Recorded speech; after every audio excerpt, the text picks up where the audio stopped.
In the shadow of ancient stones where desert winds whisper secrets older than Christianity itself, 9 knights knelt in a circle that would reshape the destiny of 2 civilizations.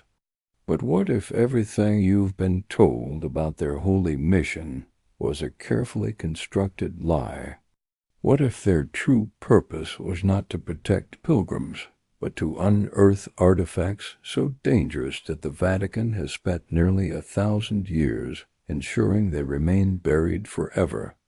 Picture this: Jerusalem, 1118. The city still bears the scars of conquest, its stones stained with the blood of 3 faiths. In the ruins of Solomon's Temple, 9 French knights swear an oath that history records as noble and pure. But what history doesn't record is what they found in the darkness beneath those ancient foundations. Objects that would make kings tremble and popes lose sleep. Treasures that could rewrite everything you think you know about Christianity, about history, about the very nature of divine power itself. You see, what the chronicles never tell you is this: the Knights Templar didn't just stumble upon wealth and influence through battlefield prowess and banking innovation. They discovered something far more valuable, far more dangerous. In the buried vaults beneath Jerusalem, they found 5 artifacts that have been the subject of desperate searches, elaborate cover-ups, and centuries of speculation. 5 objects so powerful that their very existence challenges the foundations of organized religion. Before we descend into this labyrinth of hidden history and forbidden knowledge, you need to understand something crucial. The artifacts we're about to discuss aren't just medieval legends or fantasy fiction. They appear in countless historical documents, church records, and eyewitness testimonies. The question isn't whether the Templars were searching for something official records confirm. They spent years excavating beneath the Temple Mount. The question is, what did they find and where is it now? Let your breathing slow as you prepare to discover truths that powerful institutions have worked tirelessly to suppress. What you're about to learn isn't just another conspiracy theory. It's a pattern of historical evidence, suspicious coincidences, and documented cover-ups that points to one inescapable conclusion. The Knights Templar found artifacts that threatened the very structure of medieval Christianity. And when the Church realized what they possessed, it wasn't just greed that motivated the Order's destruction in 1307. It was fear. The first artifact, and perhaps the most famous, is the Holy Grail itself. But forget everything you think you know about a simple cup from the Last Supper. The Grail the Templars discovered was something far stranger and far more significant than a carpenter's drinking vessel. According to documents that surfaced briefly in Vatican archives before being lost again, the Templars excavated a chamber beneath the Temple Mount in 1127 that contained not a cup, but a bloodline record. You need to understand the context. Medieval Christianity was built on specific narratives about Christ's life and death. He was divine, he was celibate, he left no physical descendants. But what if documentation existed proving otherwise? What if the Grail wasn't a cup at all, but a genealogical record, a sang real, meaning royal blood, in Old French that traced a bloodline from Christ through centuries of European nobility? This interpretation isn't modern speculation. It appears in Templar trial transcripts from 1307, though in heavily coded language. Knights under interrogation spoke of the vessel that carries the truth of the blood. Inquisitors assumed they meant a physical chalice. But what if they meant something more literal documentation of a bloodline that would completely restructure the Church's authority? If Christ had descendants, if his divinity was hereditary rather than unique, then the entire theological foundation of papal authority crumbles like sand. The evidence for this interpretation is compelling. Shortly after the Templars' excavations in Jerusalem, they became obsessed with protecting certain noble families in France and England. They offered them financial services, military protection, even arranged marriages between specific bloodlines. Why would warrior monks become medieval matchmakers unless they were trying to preserve something they believed was sacred, a genetic legacy that predated the Church itself? But here's where the story becomes even more disturbing. In 1244, the Vatican conducted a purge of documents in southern France, particularly targeting Cathar religious texts. Witnesses reported that papal agents weren't just burning heretical writings, they were specifically searching for genealogical records. One priest who survived the purge later testified that he saw officials examining family trees and destroying any documentation that traced certain lineages back before the year 300 AD. Why?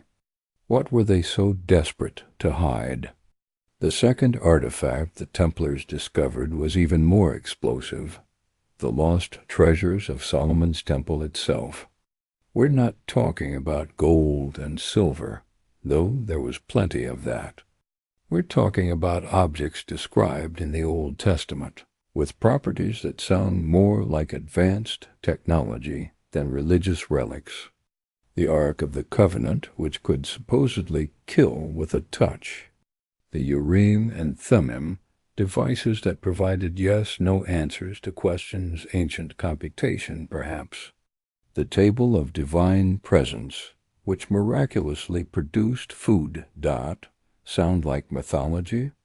Consider this: the Templars' sudden wealth after their Jerusalem excavations wasn't just mysterious, it was impossible by medieval economic standards. They went from 9 knights with no significant resources to the richest organization in Europe within 2 decades. Yes, they developed banking innovations, but banking doesn't explain where they got the initial capital to lend. It doesn't explain how they could transport gold across war-torn territories without being robbed. It doesn't explain reports of their treasuries containing objects that glowed with their own light, and golden tablets covered in unknown writing. Rabbi Benjamin of Tudela, a Jewish traveler who visited Jerusalem in 1173, wrote in his diary about meeting former Templar guards who had stood watch over the chamber of secrets beneath the Holy Mount. These guards described a vast network of tunnels filled with treasures of the ancient kings and devices that defied understanding. One guard specifically mentioned seeing a golden box that could not be touched, for it brought death to any who laid hands upon it without the proper rituals. This matches perfectly with biblical descriptions of the Ark of the Covenant. Numbers 4:15 explicitly warns that touching the Ark means death. 2 Samuel 6:6-7 describes a man named Uzzah who touched the Ark to steady it and was immediately struck dead. If this was just a wooden box covered in gold, why would touching it be fatal? Unless it wasn't simply a container but a device, possibly electrical or radioactive in nature that required specific handling. Procedures lost to history. The Templars knew something about these artifacts that we've forgotten. Their trial transcripts, when you read between the coded language, reveal an organization that possessed technical knowledge far beyond their era. They understood principles of engineering that wouldn't be discovered for centuries. They built structures with acoustic properties and geometric precision that modern architects struggle to explain. And they did all of this immediately after excavating beneath Solomon's temple. But perhaps the most troubling artifact they discovered was a set of texts, what some call the Forbidden Gospels, or the lost books of the Bible. Christianity, as we know it, is based on 4 canonical Gospels selected by the Council of Nicaea in 325 A.D.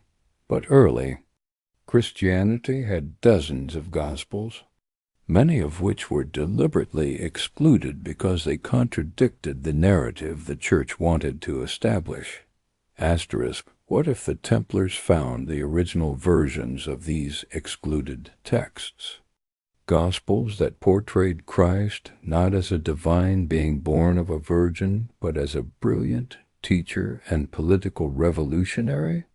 Texts that described his training in Egypt, his study of mystery school teachings, his marriage and children. Documents that revealed early Christianity was far more diverse and less dogmatic than the Church wants us to believe. Evidence for this discovery appears in the strangest places. Templar churches across Europe contain architectural details that don't match Orthodox Christianity. Carvings of green men-pagan symbols, labyrinths associated with pre-Christian goddess worship, astronomical alignments that suggest knowledge of celestial mechanics. Why would Christian monks building Christian churches incorporate so much non-Christian symbolism unless they had discovered that Christianity itself had absorbed and concealed earlier traditions? More tellingly, during Templar trials, several knights confessed to rituals involving reading from forbidden texts that revealed the true history of the Christ. Inquisitors assumed this meant devil worship. But what if it simply meant the Templars had access to historical documents that contradicted church doctrine? What if they had proof that the Jesus story borrowed heavily from earlier pagan myths? That the virgin birth, the resurrection, the promise of eternal life, all of these appeared in Egyptian, Persian, and Greek religions centuries before Christianity? The Church's reaction to the Templar discoveries was swift and brutal. In 1307, on Friday the 13th, a date deliberately chosen for its numerological significance, King Philip IV of France, acting on orders from Pope Clement V, arrested every Templar in France simultaneously. The charges were heresy, idol worship, and corruption. But the timing is suspicious. Why wait nearly 200 years after the order's founding? Why move so suddenly and so completely? Because the Templars had become too confident. They had started to hint at their discoveries. Grand Master Jacques de Molay had been negotiating with the Pope, possibly threatening to reveal what they knew unless the Church acknowledged certain historical truths. It was a catastrophic miscalculation. The Church couldn't allow these artifacts and documents to become public. So they did what powerful institutions always do when threatened. They destroyed the threat. But here's the critical question. If the Church destroyed the Templars to suppress these artifacts, what happened to the artifacts themselves? The official story is that nothing significant was found when Templar properties were seized. But eyewitness accounts tell a different story. Witnesses reported seeing wagons leaving Templar preceptories in the days before the arrests, ships departing from La Rochelle carrying mysterious cargo, Templars fleeing to Scotland, Portugal, and other regions beyond the Pope's immediate reach. The artifacts didn't disappear. They were hidden, and according to researchers who've spent careers tracking these objects, they remain hidden to this day, scattered across Europe in locations known only to secret societies that claim descent from the original Templars, the Freemasons, the Rosicrucians, other organizations whose very existence is debated because they've learned the lesson the Templars learned too late. Some knowledge is too dangerous to flaunt. The final artifact on our list is perhaps the most controversial, the Philosopher's Stone. Yes, the same stone that legends claim could transform lead into gold and grant immortality. Medieval fairy tale, right? Except that Templar financial records contain repeated references to the stone of projection and the red powder that could transmute base metals. They weren't speaking metaphorically. These were literal chemical processes they claimed to have mastered. Modern scholars dismiss alchemy as primitive pseudoscience, but recent research suggests medieval alchemists understood chemical processes far more sophisticated than we gave them credit for. They couldn't literally turn lead into gold, but they could create alloys that looked like gold, could manipulate metal properties in ways that seemed magical to their contemporaries. And the Templars, according to multiple sources, were the most advanced alchemists of their age. More importantly, alchemical texts from the Templar era contain encoded references to the great work, not physical transformation of metals, but spiritual transformation of consciousness. The Philosopher's Stone wasn't primarily about gold. It was about enlightenment, about accessing states of awareness that revealed hidden truths about reality itself. And the Templars, having spent years in the Middle East, had access to Islamic and Jewish mystical traditions far more advanced than anything known in medieval Europe. As you drift toward sleep tonight, consider this. 5 artifacts, each one capable of destroying the medieval church's authority. A genealogical record proving Christ's bloodline survived. Physical evidence of advanced ancient technology. Documents revealing Christianity's pagan origins. The Ark of the Covenant with its impossible properties. An alchemical knowledge that could transform both matter and consciousness. The Knights Templar found all 5. The Church destroyed the Templars to suppress all 5. But the artifacts survived, hidden in locations across Europe, waiting for an age when humanity would be ready to confront the truths they represent. The question isn't whether these artifacts exist. The evidence is overwhelming that the Templars found something beneath Jerusalem, something that terrified the Church enough to destroy the most powerful military order in Christendom. The question is, where are they now? And what would happen if they were finally revealed to a world that has spent 1,000 years being told carefully constructed lies about its own history? The answer to that question might be closer than you think, because in the shadows of power, in secret societies and hidden archives, there are still those who guard the Templar secrets. And they're waiting for the moment when the truth can finally be spoken without triggering another purge. Waiting for you to ask the right questions. Sleep well. And when you wake, perhaps you'll see the world differently. Perhaps you'll notice the symbols carved into old churches. Perhaps you'll wonder why certain historical documents vanished. Perhaps you'll start to ask, what else have they been hiding? The Holy Grail sits in silence, hidden somewhere between myth and reality, between sacred relic and dangerous truth. But before we can understand why the Vatican has spent centuries ensuring it remains lost, we need to understand what the Grail actually is, and why that question alone has driven men to madness, murder, and martyrdom for nearly 1,000 years. The official story is seductive in its simplicity. Jesus Christ at the Last Supper drank from a cup. Joseph of Arimathea later used that same cup to catch Christ's blood at the crucifixion.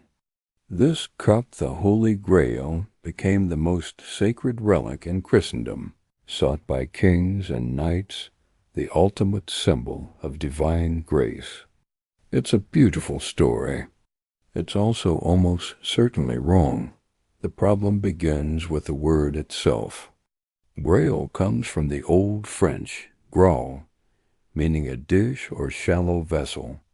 But the term Saint Graal or Saint Real means something entirely different: royal blood. This isn't modern conspiracy theory. Medieval scholars noted this linguistic ambiguity. The question is whether it was deliberate, whether someone somewhere in the 12th century chose words that could mean two completely different things depending on how you divided them. Saint Graal, Holy Grail, Saint Real, royal blood.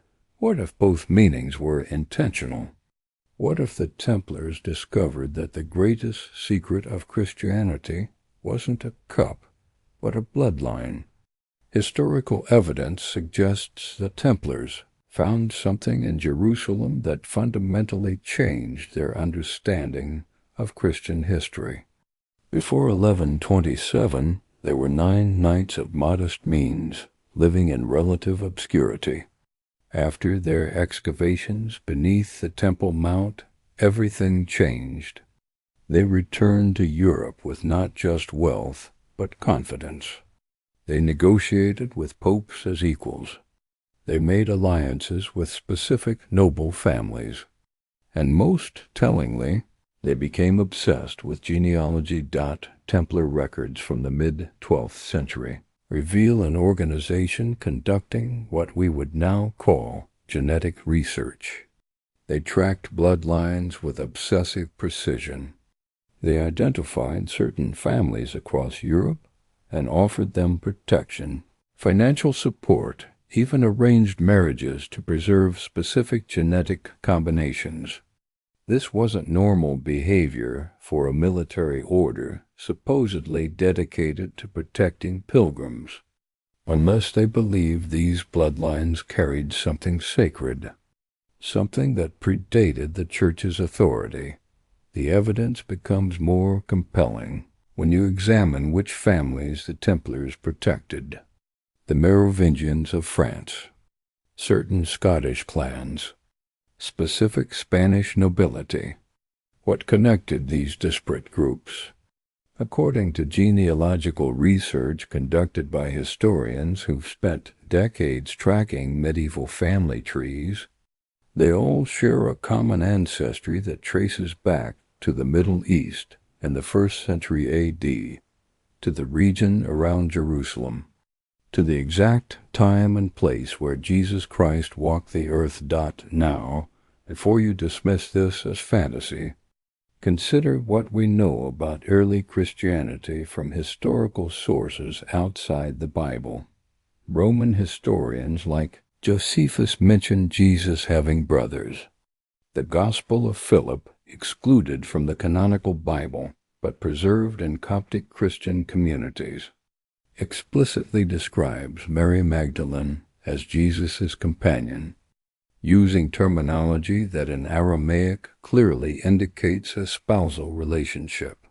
Multiple early Christian texts describe Jesus' family fleeing to Europe after the crucifixion. The Church has always maintained these texts are heretical forgeries. But what if they're not? What if the Templars found documentation, genealogical records, perhaps maintained by early Christian communities in Jerusalem, that proved Jesus had children, that his bloodline survived and spread through European nobility? This would explain so much about Templar behavior. Their alliance with the Cathars, a French religious sect that claimed direct spiritual descent from early Christianity. Their protection of specific noble families who just happened to trace ancestry back to the Holy Land. Their sudden wealth, because if you can prove someone's divine ancestry, that person becomes incredibly valuable to medieval power structures. You don't just have a religious relic.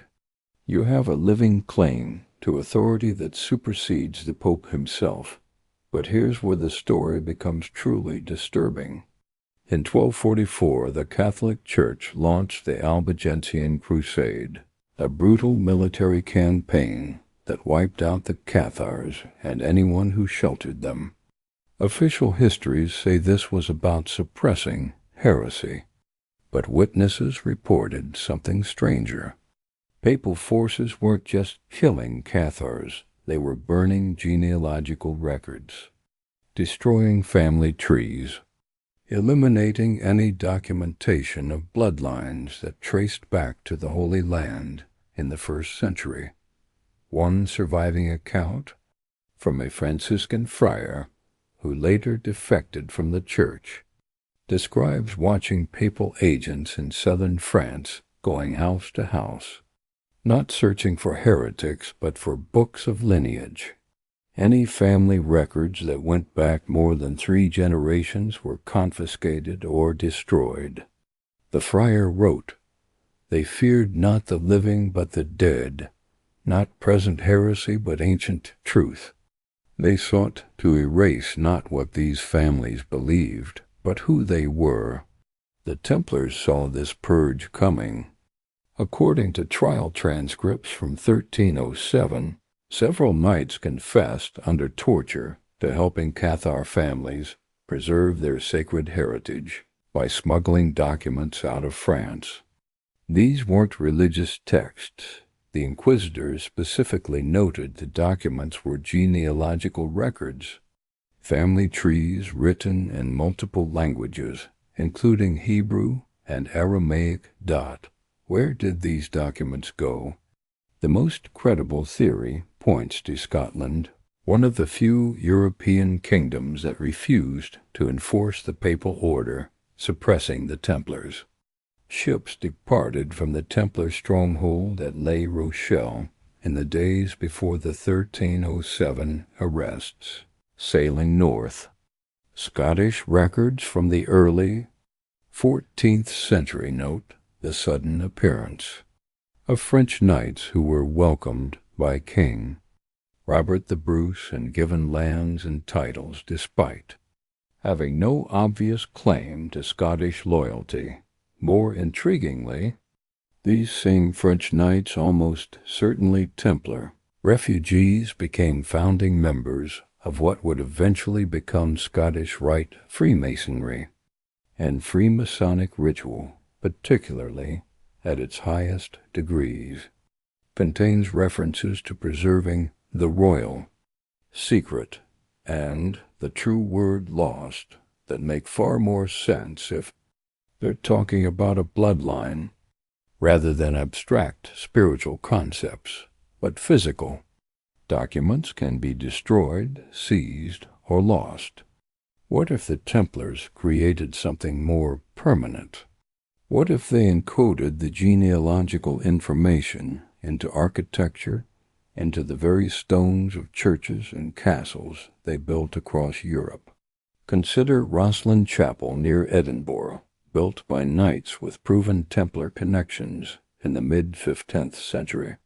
The chapel is covered in carvings that don't match Orthodox Christian symbolism. There are botanical details depicting plants from the Americas carved decades before Columbus discovered the New World. There are astronomical alignments suggesting knowledge of celestial mechanics.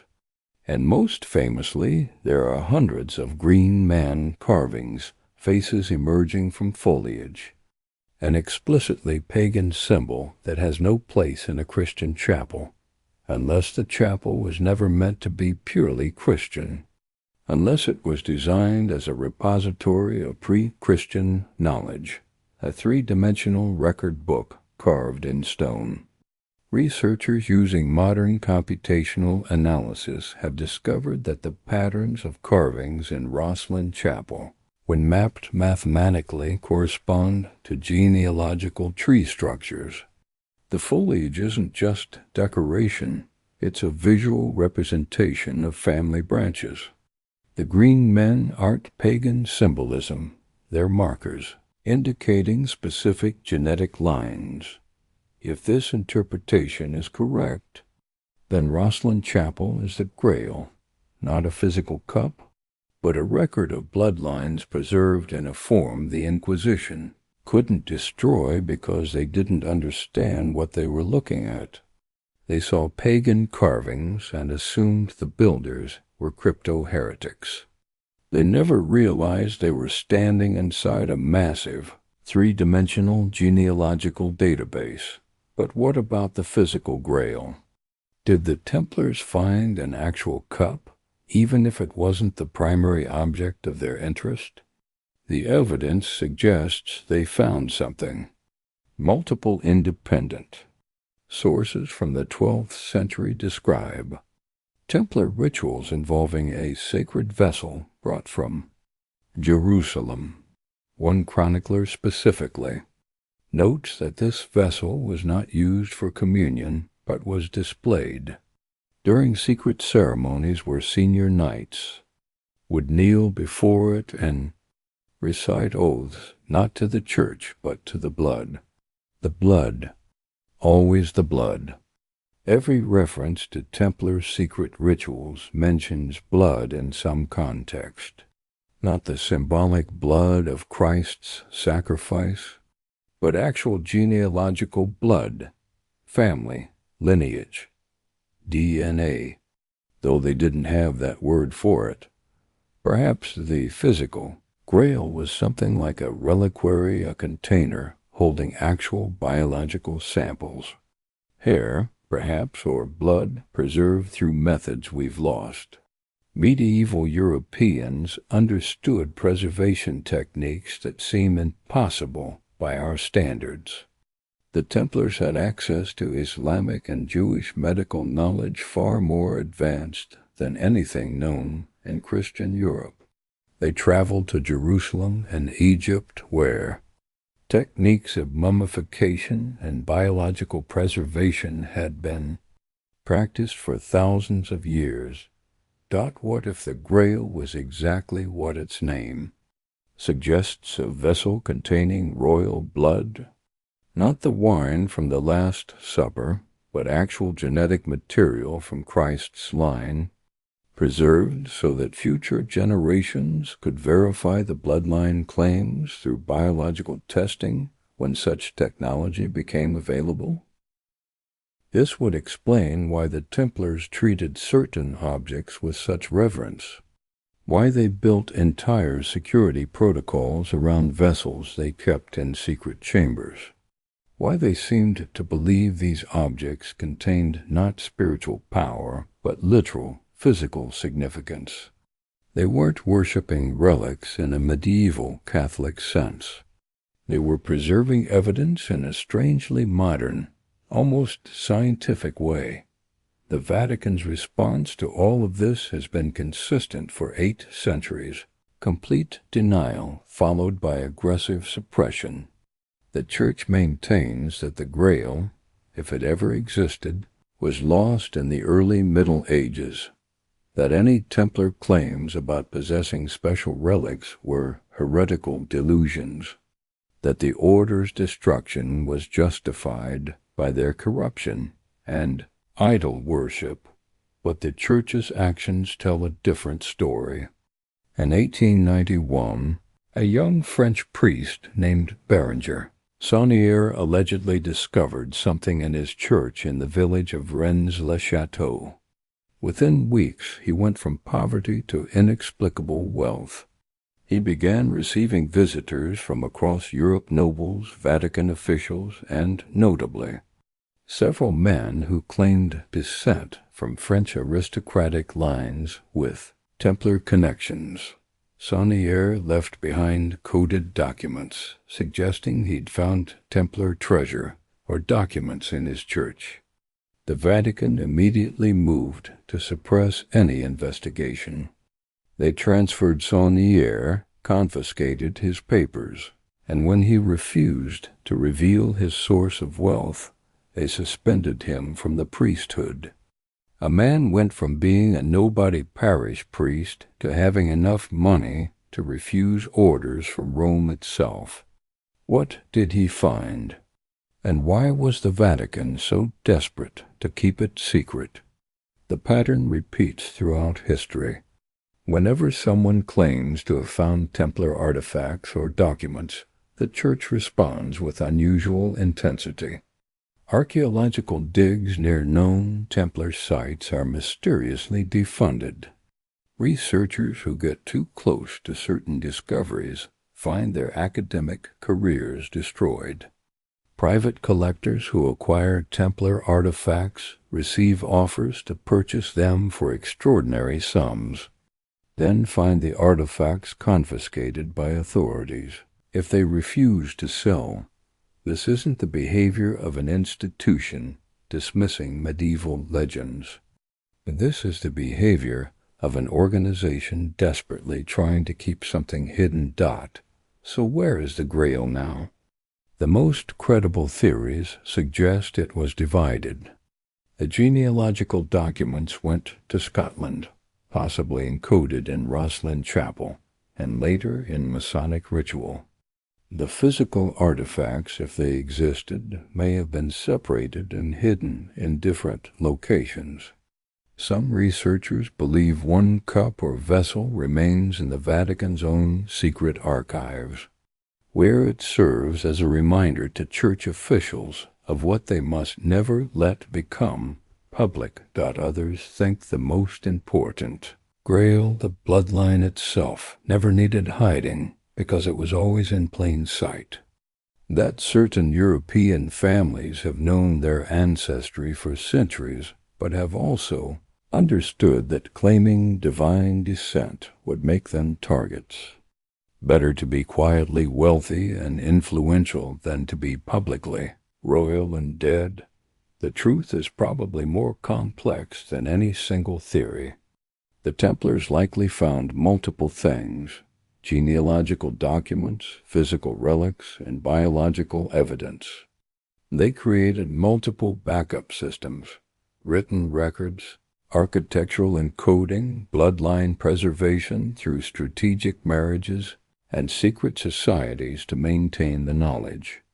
They understood that any single revelation could be suppressed, but 1,000 hidden truths scattered across continents and centuries, that becomes impossible to completely eliminate. The Holy Grail isn't lost.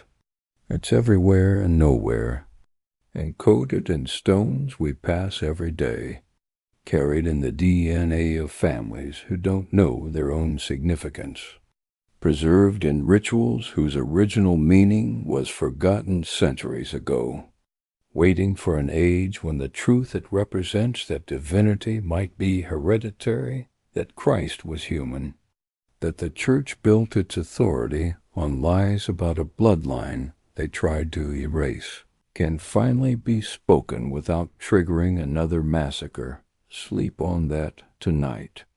And tomorrow, when you look at the world, remember, every old church might be hiding messages in stone. Every aristocratic family might be more than they seem. The greatest treasure in Christian history might not be lost at all. It might be deliberately hidden, waiting for humanity to be ready for the truth it represents. The question isn't whether the Grail exists. It's whether we're ready to find it. The treasures of Solomon's temple have haunted human imagination for 3,000 years. But what the Knights Templar found beneath the Temple Mount in Jerusalem wasn't imagination. It was real, physical, and according to every historical account that hasn't been suppressed, absolutely terrifying. To understand what the Templars discovered, you need to understand what Solomon's temple actually was. The Bible describes it as the dwelling place of God, the repository of the Ark of the Covenant, and the center of Jewish religious life. But biblical descriptions also include details that sound less like ancient religion and more like advanced technology. The temple had windows of narrow lights that shouldn't have been architecturally possible with Bronze Age construction methods. It contained rooms lined with gold that served no obvious religious purpose. And most intriguingly, it housed the Ark of the Covenant, an object whose biblical descriptions read like a manual for handling hazardous materials. The Ark, according to Exodus, was a gold-covered acacia wood box containing the stone tablets of the Ten Commandments. But Exodus also provides extraordinarily specific construction instructions, exact dimensions, specific types of wood, precise placement of gold plating, and most tellingly, elaborate warnings about who could touch it and how. Numbers 4:15 explicitly states that touching the ark means death. In 2 Samuel 6:6-7, a man named Uzzah steadies the ark to prevent it from falling and is immediately struck dead. Why would a wooden box kill on contact? Unless it wasn't just a box. Unless it was a capacitor, a device for storing electrical charge. The construction specifications in Exodus describe, in remarkably accurate terms, how to build a Leyden jar, one of the earliest forms of electrical storage. Gold-plated exterior and interior with wood as a dielectric insulator between them, carried on wooden poles to prevent grounding, stored in a room lined with gold that would create a Faraday cage effect. The Templars knew this. Their trial transcripts contain references to the golden device that could not be touched and box that held lightning. They described finding not religious relics but technological artifacts that medieval understanding couldn't properly categorize. So they called them holy relics and kept them secret. Archaeological evidence supports the idea that the Templars found something extraordinary. Excavations beneath the Temple Mount in the 19th and 20th centuries conducted by British and Israeli archaeologists before the site became too politically sensitive. For further digging revealed extensive tunneling that matched descriptions of Templar excavations. These weren't random holes. They were systematic mining operations targeting specific chambers that showed signs of having been sealed with unusual care. One chamber, accessed briefly before political pressure shut down the dig, contained markings in Hebrew that translated roughly to the hidden things of the king's house. The chamber had been deliberately filled with rubble, not by earthquake or natural collapse, but by human effort. Someone wanted to hide what had been stored there, and based on grooves in the floor, whatever had been stored was heavy, rectangular, and had been dragged out through tunnels that led to where the Templars had their headquarters. But the Ark wasn't the only technological artifact the Bible describes. There's the Urim and Thummim, mysterious objects used by Jewish priests to receive yes or no answers to questions. Biblical accounts describe them as stones that somehow provided binary responses. Sounds remarkably like a primitive computational device. There's the table of divine presence, which supposedly produced fresh bread daily, through some unexplained mechanism, and there are repeated references to objects that glowed with their own light, produced sounds without mechanical cause, or affected people's health in specific ways that to medieval minds these would all be miracles. To modern understanding, they sound like descriptions of technology that early humans encountered and interpreted as divine power. And the Templars, according to multiple independent sources, found several of these devices intact. The evidence appears in unexpected places. Templar architectural innovations, for instance, show knowledge of acoustics, optics, and engineering principles that shouldn't have been available in the 12th century. They built churches with whispering galleries where voices carried across impossible distances.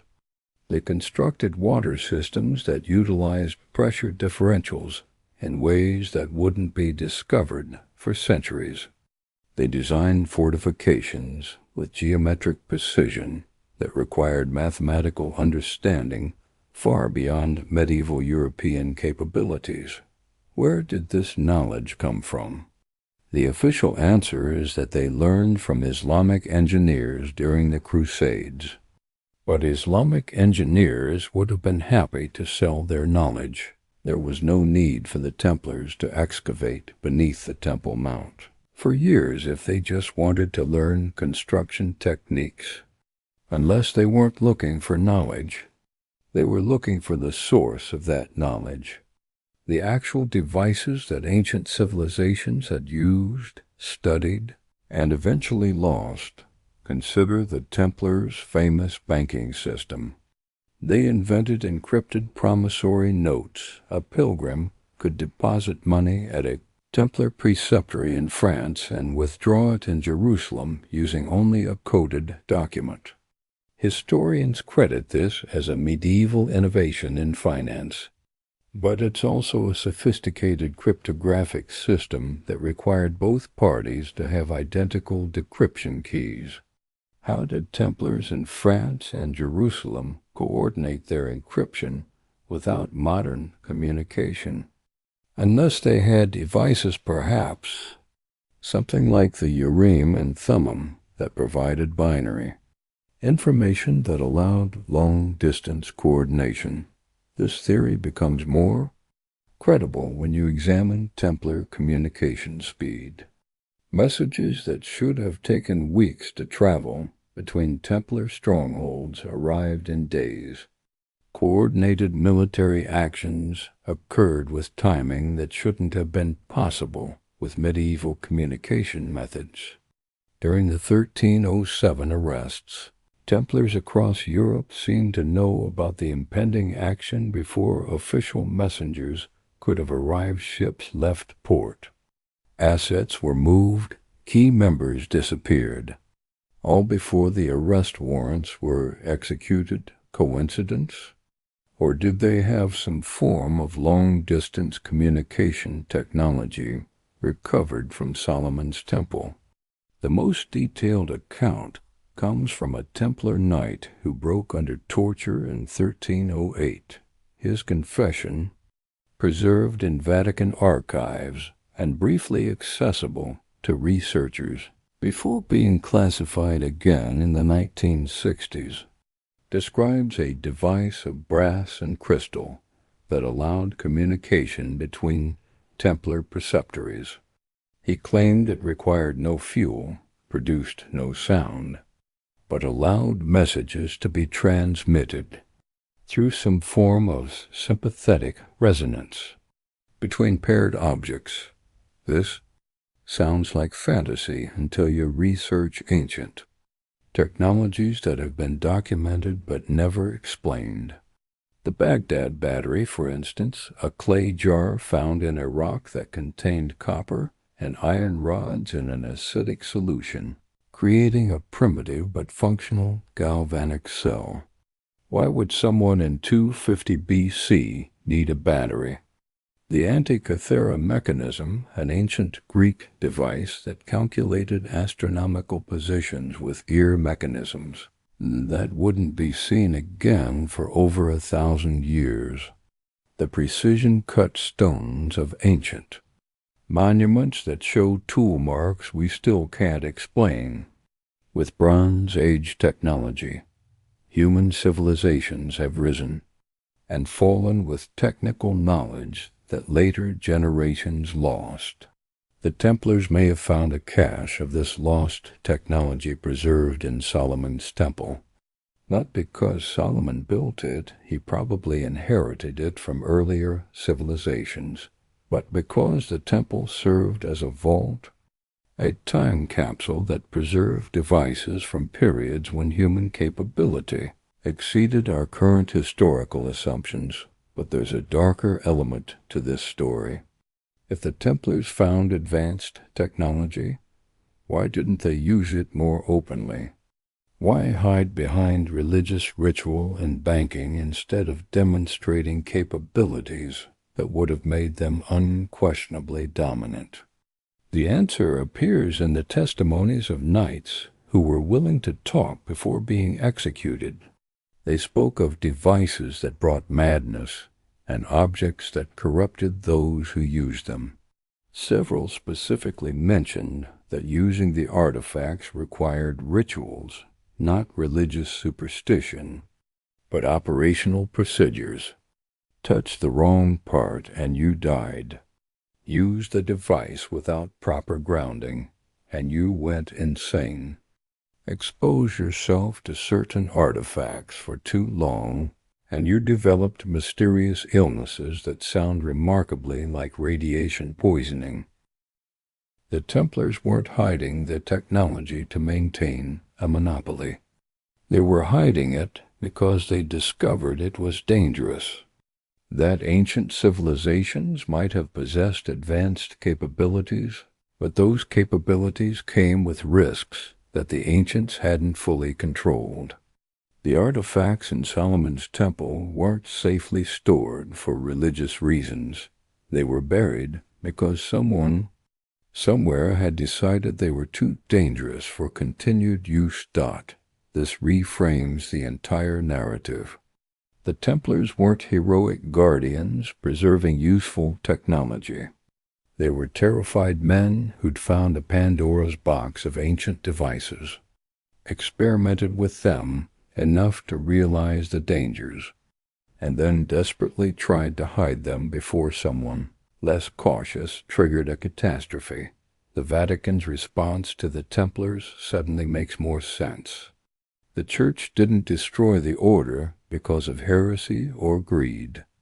They destroyed the Templars because the Knights had become custodians of technology that could destroy civilization if misused.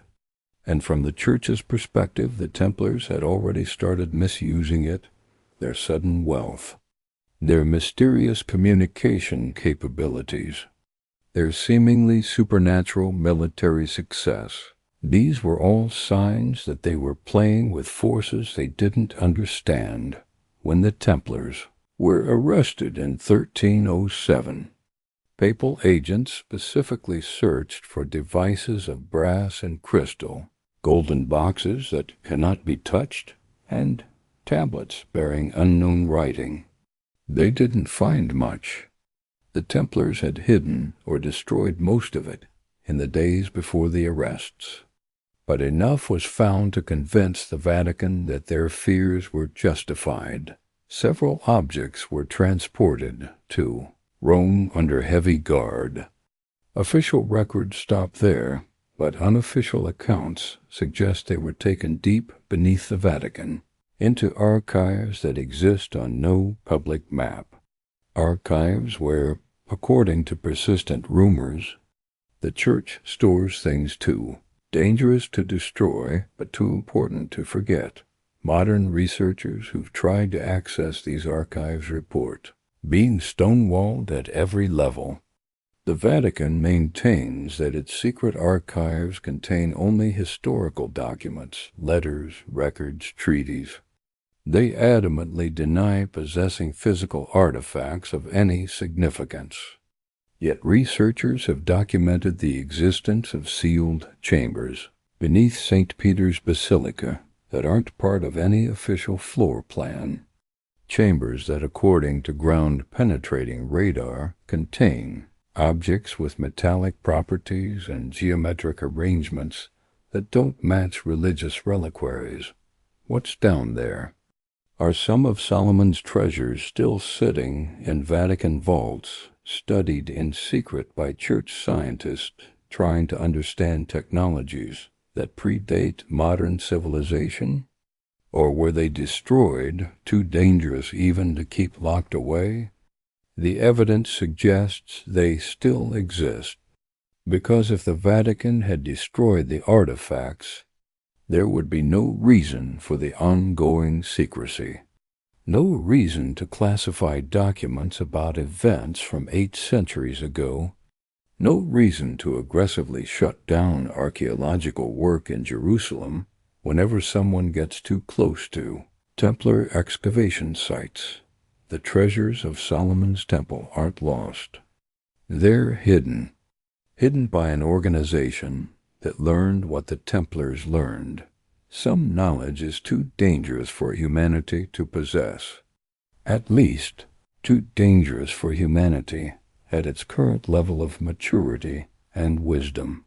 Perhaps the Templars' greatest discovery wasn't the artifacts themselves. It was the realization that advanced technology without advanced wisdom leads to destruction.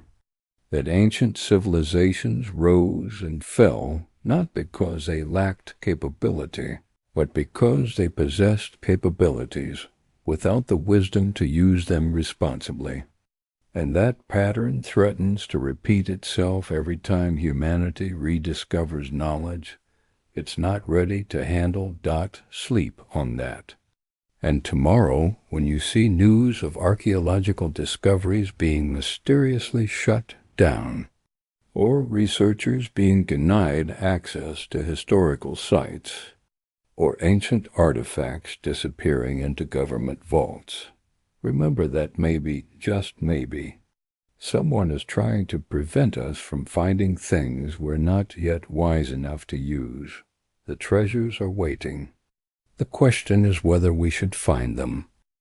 The forbidden Gospels lie at the heart of Christianity's greatest cover-up, not because they contain demonic teachings or dangerous heresies, but because they reveal something far more threatening to church authority. The truth about what early Christianity actually believed before powerful men decided which version of the faith would become official. When the Knights Templar excavated beneath the Temple Mount, they weren't just looking for gold or ancient weapons. According to multiple historical sources, they were searching for documents. Specifically, they were searching for the original texts that had been housed in the Jerusalem church before the Roman destruction of the city in 70 AD, documents that the early Christian community had considered so important that they went to extraordinary lengths to hide them. Before the Romans arrived, to understand why these texts matter, you need to understand how the Bible was assembled. Most people assume the New Testament represents the complete and authentic record of early Christianity. It doesn't. What we call the Bible is actually a highly curated selection of texts chosen by church councils centuries after Christ's death, councils with political agendas, theological disputes, and very specific ideas about what narrative they wanted to establish. The Council of Nicaea in 325 AD was where it really happened. Emperor Constantine, newly converted to Christianity and desperate to unite his fragmenting empire under a single religion, gathered bishops from across the Christian world and essentially told them, create a unified doctrine or the empire falls. The bishops complied. They selected 4 Gospels, Matthew, Mark, Luke, and John, as canonical. They established specific theological positions about Christ's nature, the Trinity, and the structure of church authority. And most importantly, they declared dozens of other early Christian texts to be heretical and ordered them destroyed. But here's what the church doesn't want you to know. Before Nicaea, Christianity was wildly diverse. There were Christian communities that believed Christ was entirely divine with no human aspect. Others believed he was entirely human, a wise teacher, but not a god. Some believed in reincarnation. Others practiced in ways that looked more like mystery schools than churches. The Gospel of Thomas presented Christ's teachings as mystical wisdom rather than divine command. The Gospel of Mary gave Mary Magdalene a leadership role equal to Peter. The Gospel of Philip explicitly described intimate relationships between Christ and his followers that contradicted later doctrines about celibacy and divine detachment. These weren't fringe groups. Many of these heretical texts were widely used by major Christian communities for 200 to 300 years after Christ's death. They were only considered heretical after Nicaea, when the Church decided which version of Christianity would be official and which versions needed to be eliminated. The Templars found these texts. Multiple sources confirm this. A letter from Bernard of Clairvaux, one of the Templars' most influential supporters, contains a cryptic reference to the Knights discovering Gospels unknown to Rome that revealed the true teachings of the Christ before the bishops corrupted them. During Templar trials, several knights confessed under torture to possessing books that contradicted the Church's teaching about the Christ's nature and mission. Most tellingly, Templar churches began appearing across Europe with architectural features that don't match Orthodox Christianity.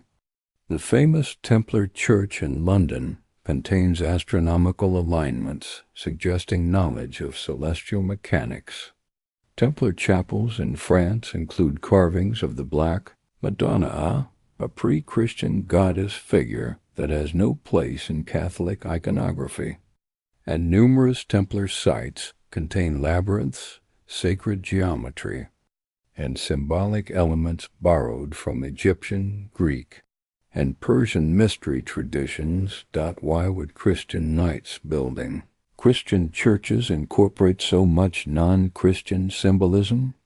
Unless they discovered that Christianity itself was a syncretic religion, a fusion of Jewish messianic expectation with pagan mystery school teachings. That Jesus wasn't inventing a new religion but adapting existing spiritual technologies that had been used by initiates for thousands of years before him. This is precisely what the Forbidden Gospels reveal.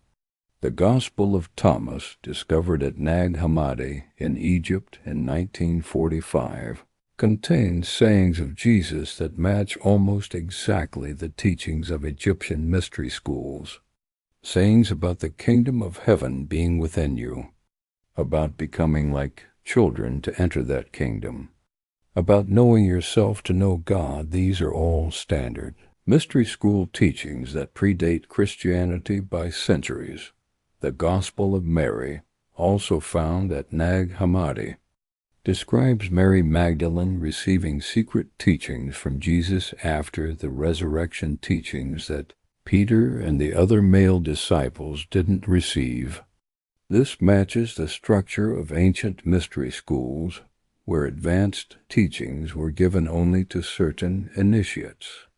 It suggests early Christianity had levels of initiation, with public teachings for the masses and secret teachings for advanced students.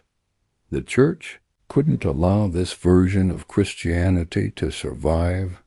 If Jesus was a mystery school teacher rather than a unique divine being, then the Church's claim to be the sole mediator between God and humanity collapses.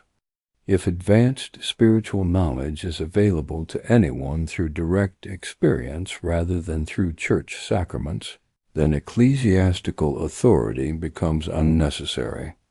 The entire power structure of medieval Christianity depended on maintaining the narrative that Christ was absolutely unique, that salvation required church mediation, and that any spiritual knowledge outside church doctrine was demonic. The Templars, having found texts that contradicted this narrative, faced a choice. They could reveal what they'd discovered and watch the Church's authority crumble, likely triggering civil wars across Christian Europe. Or they could hide the texts and use the knowledge privately while maintaining public orthodoxy. They chose the latter, and for nearly 200 years it worked. But knowledge that explosive doesn't stay contained forever. The Templars began acting differently. They showed unusual tolerance for other religions. Jewish and Muslim scholars were welcomed in Templar strongholds.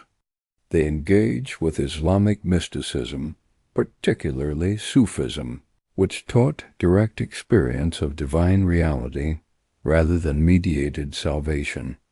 They funded translations of Greek and Arabic philosophical texts that contradicted church doctrine. And most dangerously, they began hinting that the Church's version of Christianity wasn't the only version, wasn't necessarily the correct version. This is what really got them destroyed. Not greed, not heresy in the sense of devil worship, but the threat that they might reveal the Church had been lying about Christian origins for 1,000 years, that the Gospels everyone knew were carefully selected propaganda rather than complete historical record, that Christianity before Constantine was something far stranger and more diverse than the medieval Church wanted anyone to know. When the Templars were arrested in 1307, inquisitors specifically searched for texts. Not just any texts, the interrogation transcripts. Make clear they were looking for Gospels, contradicting the canonical four, and books describing the Christ's teaching differently than the Church. Permits, they found some. Several manuscripts were seized from Templar preceptories and immediately transported to Rome, where they vanished into archives that to this day remain close to researchers.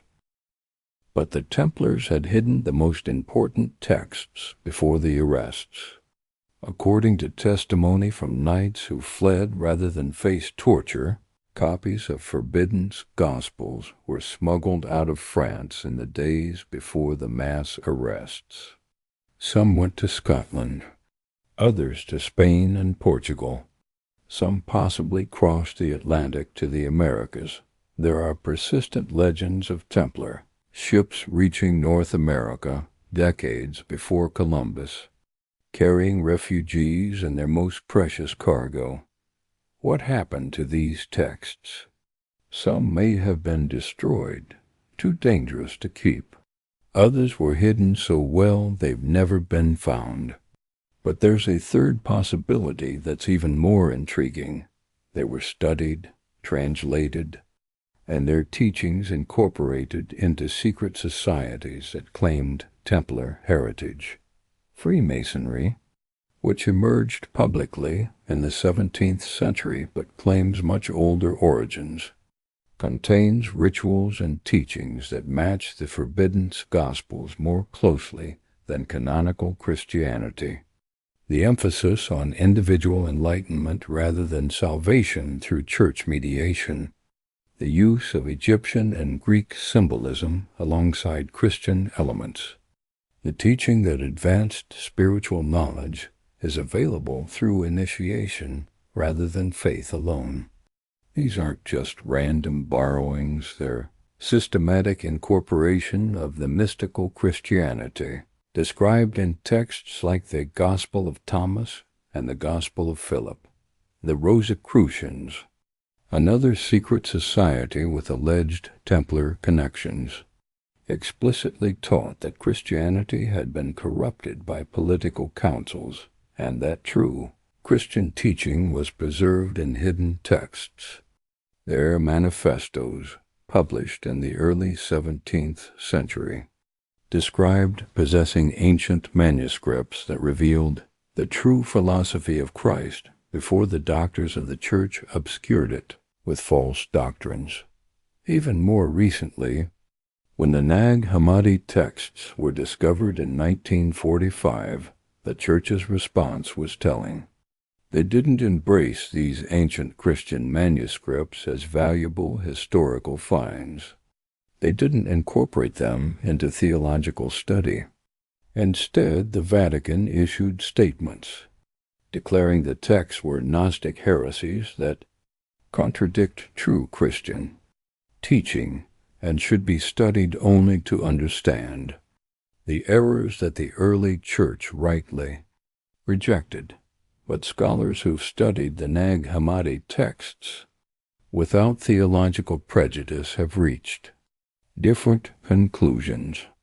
These aren't corrupted versions of Christianity. They're earlier versions, closer to the original teachings, before political considerations shaped the religion into an institution of social control. They reveal a Christianity that was mystical rather than dogmatic, experiential rather than faith-based, and far more compatible with other spiritual traditions than the version Constantine's councils created. The Templars knew this. They found proof that the Church had deliberately suppressed the more mystical, empowering aspects of Christianity in favor of a version that required priestly mediation and institutional authority. They found evidence that Jesus taught methods for direct spiritual experience meditation, contemplation, energy work, symbolic interpretation, rather than blind belief in doctrines. And they found texts showing that early Christians borrowed heavily from Egyptian, Greek, and Persian mystical traditions, synthesizing them into something new rather than revealing something uniquely divine. This knowledge didn't die with the Templars. It went underground, preserved in secret societies, encoded in art and architecture, whispered in mystery school traditions that survived despite centuries of persecution. And slowly, gradually, it's been leaking back into public consciousness. The discovery of the Nag Hammadi texts, the publication of scholarly research into early Christianity's diversity, the growing awareness that the Bible we have is not the complete story, but a carefully curated version designed to support specific theological and political goals. The forbidden Gospels are still forbidden, not by law now, but by institutional resistance. The Church controls access to ancient manuscripts. They classify archaeological research. They use legal and political pressure to prevent certain texts from being translated and published. Not because these texts are dangerous to faith. Many Christians who've read them find their faith strengthened by encountering more diverse expressions of their tradition. But because the texts are dangerous to authority, to the idea that the Church is necessary for salvation, to the narrative that Christianity is fundamentally different from other spiritual paths rather than being one expression of perennial wisdom that appears in all cultures. The Templars died protecting these texts because they believed humanity deserved to know the truth about its spiritual heritage. That belief didn't die with them. It lives on in every researcher who challenges official narratives, every scholar who studies suppressed texts, Every person who questions whether the version of history we've been taught is complete and accurate, the forbidden Gospels are waiting. Some in archives where they're deliberately hidden, some in private collections where they're secretly studied, and some, perhaps, still buried in locations only a few initiates know, waiting for an age when humanity is ready to confront the reality that the religion that shaped Western civilization was far stranger, far more diverse, and far more mystical than we've been allowed to know. Tomorrow. When you look at a church, remember, the stones may hold secrets the priests never learned.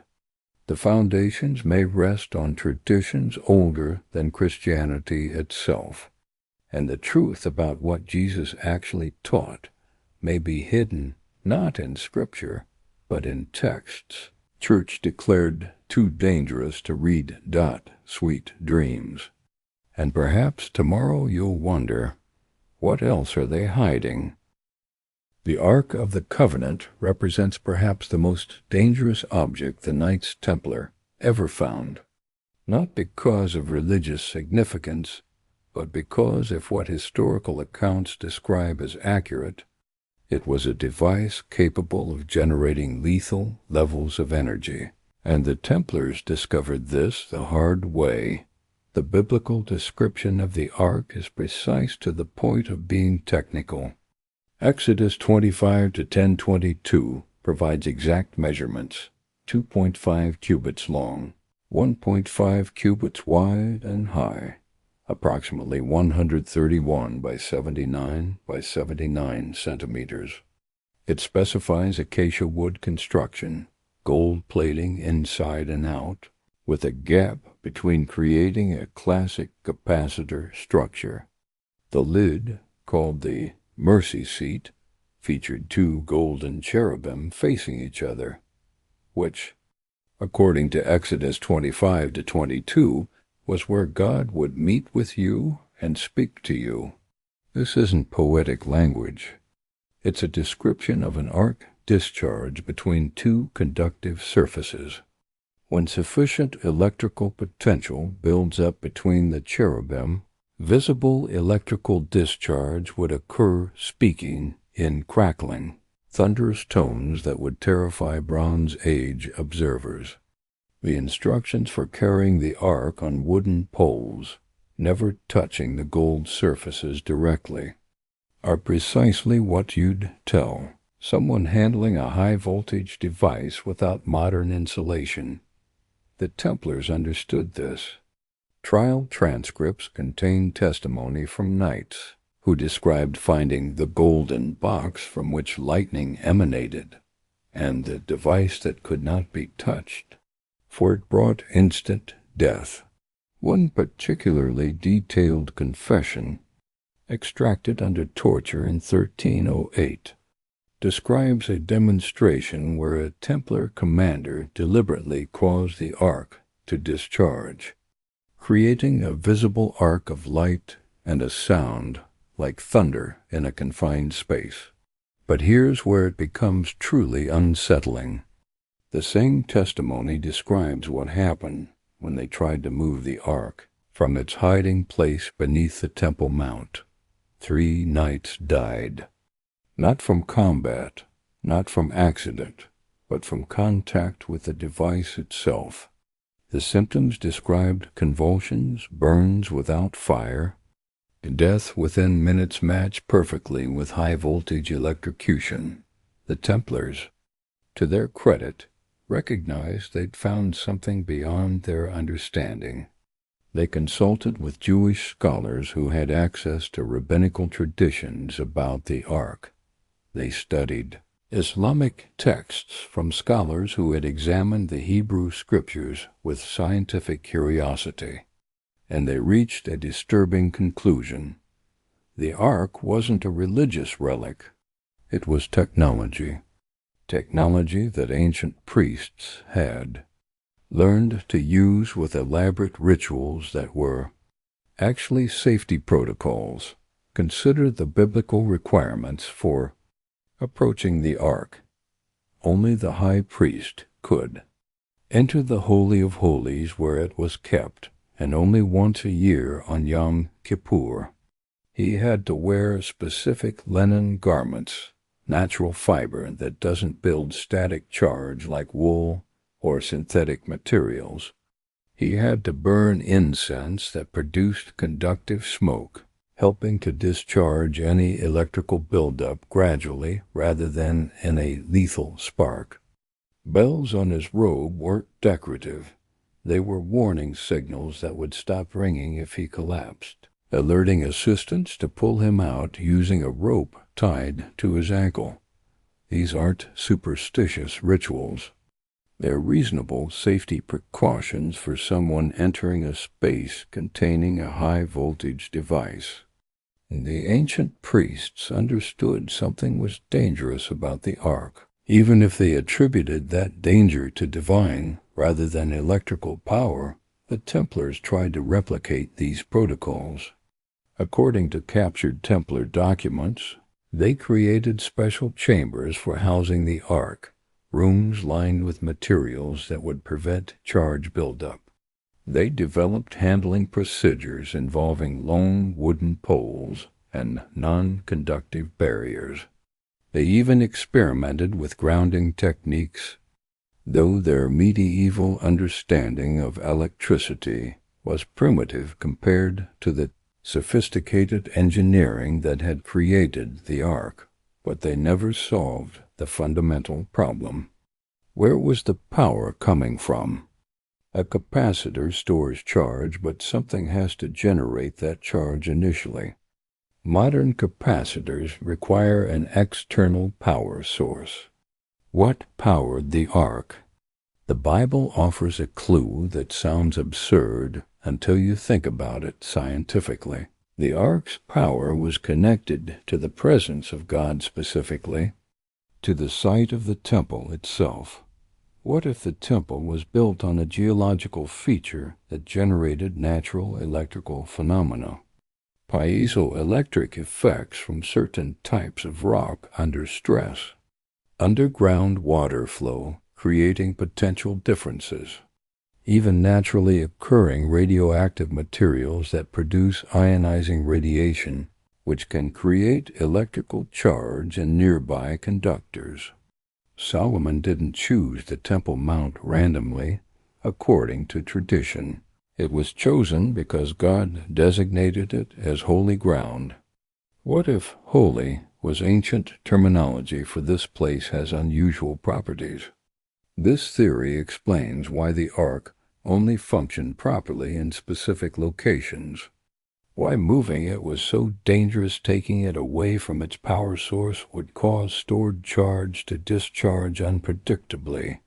Why the Philistines who captured the Ark suffered tumors and plagues symptoms that match radiation poisoning rather than divine punishment. The Ark wasn't a self-contained device. It was part of a larger system, with the Temple Mount serving as the power source. The Templars excavated the Temple Mount for 9 years, not searching for the Ark randomly, but trying to understand the system. They found chambers beneath the temple that contained unusual material stones with high quartz content that exhibit piezoelectric properties, metal plates that could serve as electrodes, and evidence of water channels that had been deliberately engineered to flow in specific patterns beneath the temple structure. They were reverse engineering an ancient power generation system that Bronze Age engineers had built and maintained, then forgotten as the knowledge was lost through conquest and exile. The Ark was the most visible component, but the real technology was the temple itself, a structure designed to harness natural geological phenomena and convert them into usable power. But usable for what? The Bible describes the Ark's power being used for communication, God speaking from between the cherubim. Communication requires not just power, but also some form of transmission, and reception. What if the ark wasn't just a capacitor, but part of a communication device?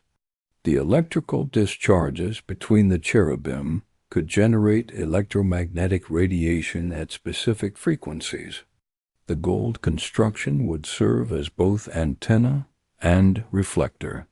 The precise dimensions might be tuned to particular wavelengths. This sounds like science fiction, but consider ancient civilizations built structures that modern engineers can't fully explain. The acoustics of Greek amphitheaters that allow whispers to be heard hundreds of feet away. The precise astronomical alignments of megalithic monuments. The Great Pyramid's mathematical proportions that encode pi, phi, and other constants. These weren't decorative choices. They were engineering specifications serving purposes we've lost. The Templars found evidence that Solomon's temple was part of a network, that other temples in other locations had been built with similar technology, that ancient civilizations had methods of long-distance communication that didn't require messengers or signal fires. The Ark might have been a transceiver, one node in a communication network that spanned the ancient world. This explains Templar behavior after their Jerusalem excavations. They built a network of churches and commanderies across Europe with unusual precision in their placement. They developed rapid communication capabilities that seemed miraculous to medieval observers. They coordinated activities across vast distances with timing that shouldn't have been possible. Were they attempting to recreate the ancient network using knowledge gained from studying the Ark and the temple ruins? Trial testimony suggests they tried. References to devices of brass and crystal that allowed speech across distances appear repeatedly in Inquisition records. Knights described chambers in Templar, strongholds that contained objects similar to those found, and the Holy Mount and rituals that involved standing between golden figures while words were spoken and received. But it never worked properly. They had found ancient technology, but lacked the theoretical framework to understand it fully. They could observe that certain configurations produced effects, but couldn't predict or control those effects reliably. It was like giving a medieval blacksmith a transistor radio. They could see it worked, might even successfully replicate some components, but couldn't grasp the underlying physics that made it function. And then there were the casualties. Multiple Templar deaths were attributed to divine punishment or demonic influence, but descriptions of symptoms, burns, convulsions, lingering illnesses suggest they were experimenting with devices that produced hazardous radiation or electrical discharge. They were learning, but learning at a cost measured in lives. This is why, according to the most credible theories, the Templars eventually decided to hide the Ark rather than continue trying to use it. They recognized that ancient engineers had possessed knowledge far exceeding medieval understanding, that using technology you don't fully comprehend is profoundly dangerous, that some artifacts are better buried than studied if you lack the sophistication to handle them safely. When the Templars were suppressed in 1307, the Ark vanished. Some researchers believe it was returned to its hiding place beneath the Temple Mount, sealed in chambers that the Templars then collapsed to prevent rediscovery. Others think it was transported to Scotland or another Templar refuge beyond papal authority. A third theory, darker but perhaps more responsible, suggests the Templars destroyed it, melted down the gold, burned the wood. scattered the components so that no one else would die trying to harness.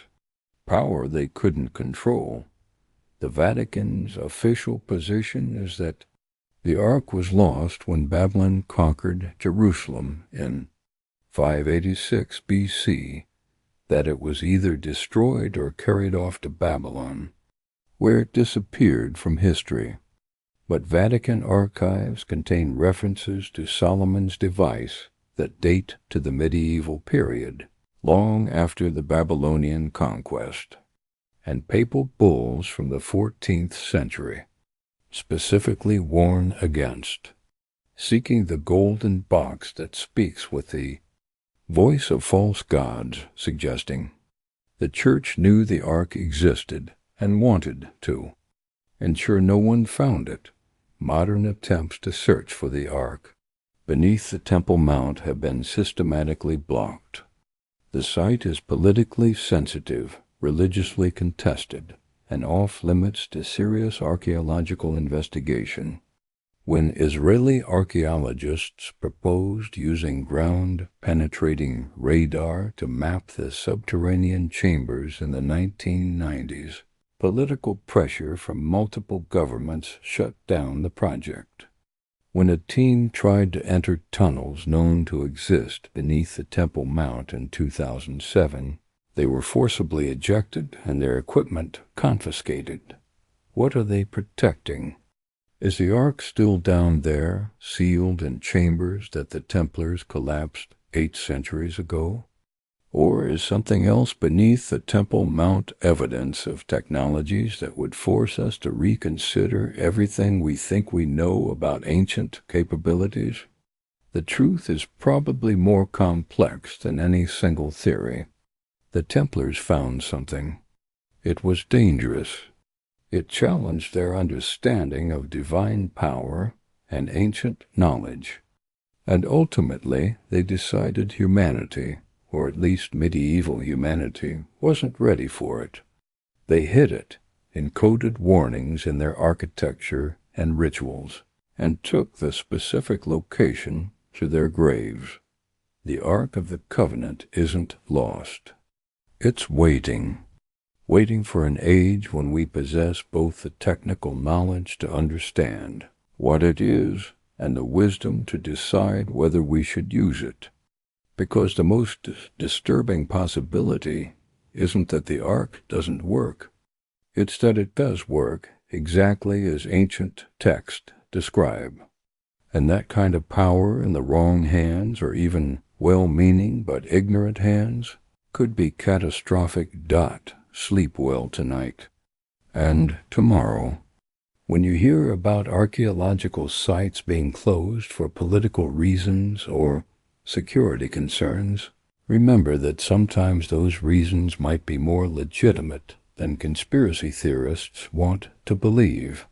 Some doors were sealed for very good reasons, and maybe, just maybe, they should stay sealed until we're wise enough to handle what lies behind them. The Templars learned that lesson the hard way. We might want to learn from their experience rather than repeat their mistakes. The Philosopher's Stone stands apart from the other artifacts because it represents something fundamentally different. The Grail, the Temple treasures, the Forbidden Gospels, even the Ark, these were physical objects the Templars could find, study, hide. But the Philosopher's Stone was never meant to be an object at all. It was a process, a method, a state of consciousness encoded in alchemical symbolism that the Templars discovered and then desperately tried to suppress. Understanding this requires understanding what alchemy actually was. Modern people dismiss it as medieval pseudoscience foolish men trying to turn lead into gold through mystical nonsense. But that's a deliberate misunderstanding, possibly the most successful cover story in history. Because real alchemy, the tradition the Templars encountered in the Middle East and brought back to Europe, was never primarily about transforming physical metals. It was about transforming human consciousness. The language of alchemy is symbolic.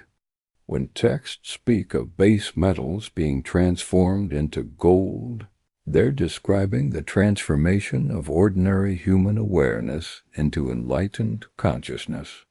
The philosopher's stone that enables this transformation isn't a physical rock, but a method, a set of practices involving meditation, energy work, symbolic contemplation, and possibly the use of certain substances that alter consciousness in controlled ways.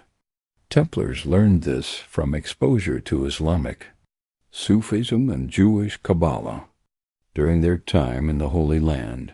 Both traditions possessed sophisticated technologies of consciousness methods for systematically developing heightened awareness, accessing non-ordinary states of perception, and achieving what they called union with the divine.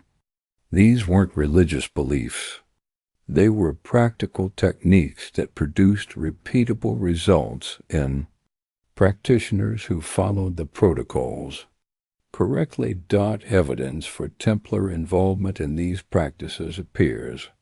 Throughout their trial records, knights confessed to meditation techniques, where they would empty the mind of thoughts and wait for divine light to enter.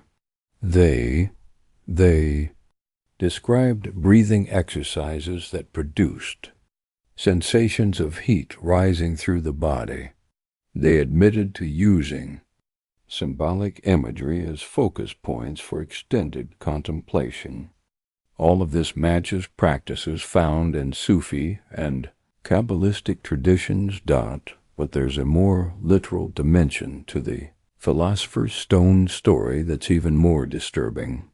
Alchemical texts also describe physical substances, particularly a red powder or red elixir that could produce profound alterations in consciousness and, according to some accounts, extend lifespan beyond normal human limits. The Templars, according to multiple independent sources, possessed this substance and used it in their secret rituals. What was it? Modern researchers who've studied alchemical texts with chemistry backgrounds have identified several possibilities. One is ormus, or M-state elements, precious metals in unusual atomic configurations that exhibit strange properties. Gold, platinum, and other noble metals can be converted through specific chemical processes into white or red powders that were believed to have transformative effects on human biology. This sounds like pseudoscience until you research the cutting edge of materials science. Monatomic gold and other M-state elements do exist. They have unusual properties, and while modern science hasn't confirmed claims about consciousness enhancement or life extension, we also haven't seriously studied these materials because mainstream science dismisses alchemy as nonsense without investigating whether something real might underlie the symbolism. The Templars had access to Islamic and Jewish alchemical knowledge far more advanced than anything known in medieval Europe. Arabic alchemists had been refining metals and studying chemical transformations for centuries. Jewish mystical traditions included practices involving specific substances that enhanced meditation and spiritual experience. The Templars, serving as a bridge between these cultures, absorbed knowledge from both. Trial records contain intriguing references. Knights described the red powder that brings wisdom and the white stone that extends life. One particularly detailed confession speaks of a ritual where senior Templars would consume a preparation of gold dissolved through secret arts before Entering deep meditation, the confessor claimed that those who underwent this ritual regularly appeared decades younger than their actual age and possessed knowledge of things distant in space and time. Delusional. Testimony extracted under torture? Possibly. Except that financial records support part of the story. Templar commanderies purchased large quantities of gold, far more than needed for coinage or decoration. They also imported exotic materials from the Middle East, antimony, cinnabar, various minerals used in alchemical processes. Why would a military order need chemistry supplies unless they were conducting experiments? The Vatican's response to Templar alchemy was particularly fierce. During interrogations, inquisitors specifically asked about the red powder, the stone of transformation, and the elixir of life. They seized any alchemical equipment found in Templar properties, and they issued bulls forbidding the practice of alchemy under penalty of excommunication, not because it didn't work, but because it worked in ways that threatened. Church authority doth think about what the philosopher's stone represents if it's real. A method that allows direct transformation of consciousness without church mediation. A substance that could extend life, undermining the church's promises about the afterlife being the only form of immortality. Knowledge that places power in individual hands rather than institutional control. This is far more threatening than the Grail or the Ark because it's reproducible. Anyone with the knowledge and materials could potentially access these capabilities. The evidence suggests the Templars did reproduce it. Multiple sources describe Templar leaders living to unusually advanced ages while maintaining vigor and mental acuity. Grand Master Jacques de Molay was supposedly in his 70s when executed in 1314. Yet eyewitness accounts describe him as appearing much younger, standing straight through hours of torture, speaking with clarity despite having been imprisoned for 7 years. Was this exceptional genetics? Extraordinary willpower? Or had the Malay and other senior Templars been using alchemical preparations that altered their biology in measurable ways? We'll never know for certain because the substances and knowledge were lost when the order was destroyed. Or were they? Alchemical traditions survived the Templars' suppression, going underground into secret societies that claimed to possess the secret of the stone. The Rosicrucians, who appeared publicly in the early 17th century, claimed to possess life-extending elixirs. Their manifestos described members living for centuries, maintaining youthful vigor, and possessing wisdom accumulated over multiple normal lifetimes. Freemasonry's higher degrees include alchemical symbolism throughout their rituals. The transformation from apprentice through fellow craft to master mason mirrors the alchemical process of transformation from base metal to gold. The symbolism isn't decorative, it's a teaching device, encoding knowledge about consciousness transformation in symbolic form that can be transmitted publicly while remaining hidden from those who don't know how to decode it. Even more recently, serious researchers have begun investigating whether there might be substance behind alchemical claims. Studies of meditation's effects on biology have found measurable changes, altered telomere length, changed gene expression, modifications to brain structure. If consciousness practices can produce these effects, is it really so impossible that substances combined with those practices might enhance them? The science of consciousness is still in its infancy. We're discovering that human awareness is far more malleable than we assumed. That focused attention can alter brain structure. That specific breathing patterns affect nervous system function in profound ways. That the boundary between mind and body is far more permeable than Cartesian dualism suggested. All of which makes alchemical claims seem less like medieval nonsense and more like early scientific investigation, using symbolic language to describe phenomena that didn't fit their conceptual frameworks. The Templars were conducting experiments in consciousness, transformation using methods they learned from more advanced cultures. They discovered that certain practices, possibly enhanced by certain substances, could dramatically alter human capability, and they realized this knowledge was too dangerous to release publicly in medieval Europe, where the Church maintained social control by monopolizing access to spiritual experience. So they encoded it.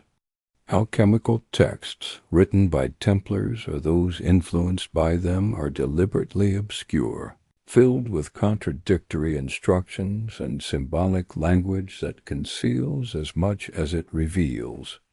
This wasn't primitive understanding, it was sophisticated encryption. They were trying to preserve knowledge for future generations while ensuring it couldn't be easily misused by the ignorant or power-hungry. The philosophers stone both as metaphor for consciousness transformation and as potential physical substance represents the most radical of Templar discoveries, because while the other artifacts could be controlled by controlling physical objects, this was knowledge that once learned couldn't be unlearned. Methods and substances that could be reproduced by anyone with the right information. This is why the Church worked so hard to suppress alchemical knowledge. Why practicing alchemy became associated with heresy and devil worship. Why the Inquisition destroyed alchemical texts and equipment wherever they found them. Not because alchemy was evil or fraudulent, but because it empowered individuals to alter their own consciousness without institutional permission. The irony is that by suppressing alchemy so aggressively, the Church ensured that whatever genuine knowledge existed became progressively more obscured. Real techniques got mixed with nonsense as practitioners tried to hide their work under layers of misdirection. Valid observations got buried under superstition as scientific language couldn't be used openly. The baby was thrown out with the bathwater, and we're still sorting through medieval texts trying to figure out what was real and what was camouflage. Modern researchers who've tried to replicate alchemical processes using historical texts face an impossible challenge. The instructions are deliberately vague. The terminology is symbolic. The actual techniques may have been transmitted orally, with written texts serving only as memory aids for those already instructed. It's like trying to learn surgery from poetry. The information is there, but you need context that no longer exists. Yet some researchers claim success. Reports surface periodically of laboratories producing monatomic gold and other M-state elements. Users describe effects that match alchemical claims: enhanced mental clarity, altered perception, even possible life extension, though proving the latter requires longitudinal studies we don't have. Mainstream science dismisses these reports as placebo effects or fraud, but the pattern persists. People following alchemical procedures, using modern chemistry to replicate medieval processes, and claiming to achieve results that medieval texts promised. Is the Philosopher's Stone real? Both yes and no. The symbolic stone, the method of consciousness transformation, definitely exists. Meditation, breath work, contemplative practices, these produce measurable changes in human awareness and biology. We've proven that scientifically. The physical stone substances that dramatically enhance these practices remains controversial. We have historical accounts suggesting medieval alchemists possessed something effective.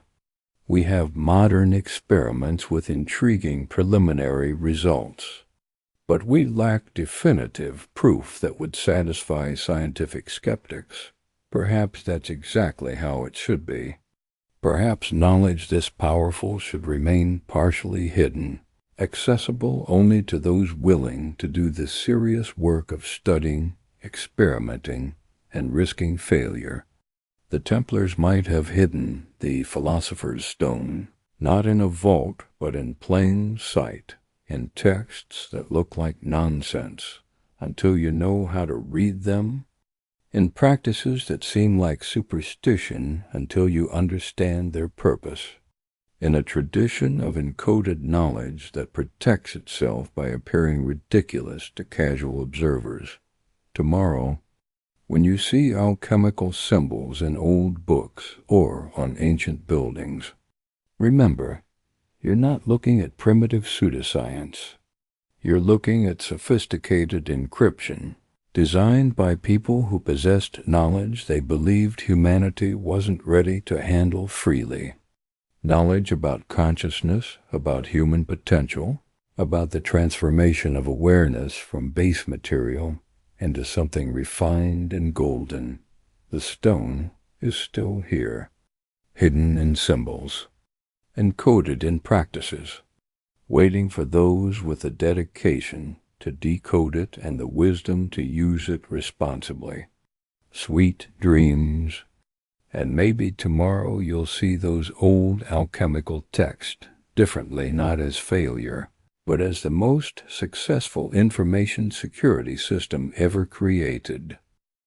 The pattern of concealment reveals itself once you know where to look. 5 artifacts, 5 different hiding strategies, but one consistent truth. The Vatican has spent nearly 1,000 years ensuring these objects remain lost, not because they don't exist, but precisely because they do. And in the modern era, that concealment has become both more sophisticated and more vulnerable than ever before. Start with what we know for certain. In 1307, when King Philip IV arrested the Templars across France, papal agents conducted simultaneous searches of Templar properties throughout Europe. Official records claimed they found little of significance, some gold, routine religious items, standard military equipment. But unofficial accounts tell a different story. Witnesses reported seeing wagons leaving Templar commanderies in the nights before arrests heading toward ports, ships departing La Rochelle with unusual cargo, knights fleeing toward Scotland, Portugal, and regions beyond immediate papal authority that the Vatican's own archives, in documents that have been briefly accessible to researchers before being reclassified. Reference sacred objects recovered from the heretics and dangerous artifacts requiring special containment. One particularly revealing papal bull from 1314 orders bishops to report any golden vessels, ancient texts, or devices of unknown purpose found in former Templar properties. Why issue such an order if nothing existed to find? Modern researchers attempting to trace these artifacts face systematic obstruction. Archaeological permits for sites with Templar connections are routinely denied. When excavations do occur, they're often shut down prematurely with vague explanations about structural concerns or preservation requirements. Ground-penetrating radar studies have known Templar sites produce interesting anomalies, regular geometric cavities beneath buildings, metal objects in configurations that don't match natural deposition, but further investigation is consistently blocked. The pattern is most evident in Jerusalem itself. The Temple Mount, where the Templars spent 9 years excavating, is now one of the most archaeologically sensitive sites on Earth. Multiple governments and religious authorities claim jurisdiction. Any proposed excavation triggers political and religious controversy that effectively prevents serious investigation. This isn't accident, it's design. Keep the site politically untouchable, and whatever remains hidden beneath it stays hidden. But here's what they couldn't hide: the Templars' own architecture. Churches and commanderies built by the order contain encoded information that survives despite centuries of suppression. Take Rosslyn Chapel in Scotland, built by known Templar descendants in the 5th–10th century. Recent analysis using computational pattern recognition has revealed something extraordinary. The carvings aren't random decoration. They're a database. Researchers at the University of Edinburgh used 3D scanning and AI analysis to map every carving in the chapel. The patterns they found match information encoding system-specific motifs, appear in sequences that correspond to genealogical tree structures, astronomical data, and what appears to be chemical formulas expressed in symbolic form. One researcher described it as a medieval computer carved in stone, storing information in visual patterns that wouldn't be obvious until we had technology capable of analyzing them systematically. Similar patterns appear in Templar sites across Europe. The church at Temple Brewer in England contains acoustic anomalies. Specific frequencies resonate in ways that suggest deliberate acoustic engineering. Chartres Cathedral, built with heavy Templar involvement, has geometric proportions that encode mathematical constants and astronomical data. These weren't decorative choices. They were information storage systems, preserving knowledge in forms that would survive even if written records were destroyed. This is how you hide something in plain sight. You encode it in structures too expensive and culturally significant to destroy. You make the information look like art or religious symbolism to people who don't know how to decode it. And you rely on the fact that future generations will develop technology capable of reading what you've written. The Templars were playing a long game.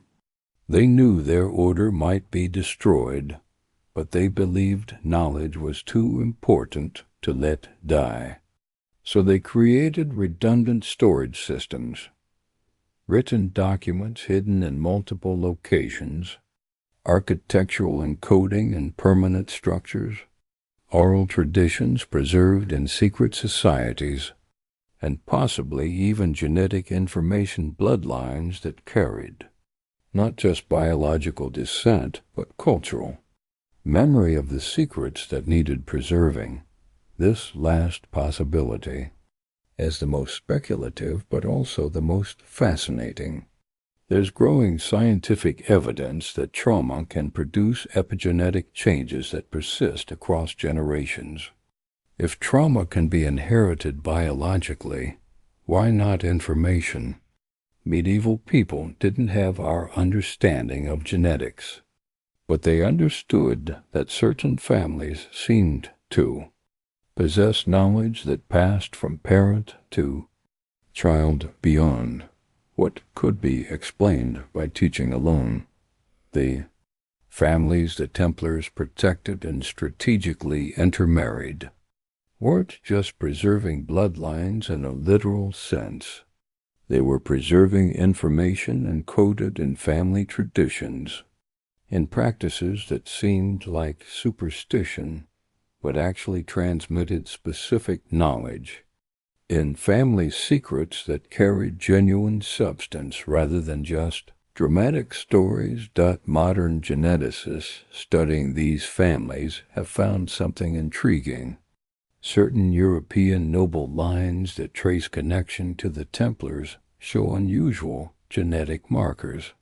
Not dramatic mutations, but subtle variations in genes associated with memory formation, pattern recognition, and even synesthesia, the crossing of senses that can enhance symbolic and associative thinking.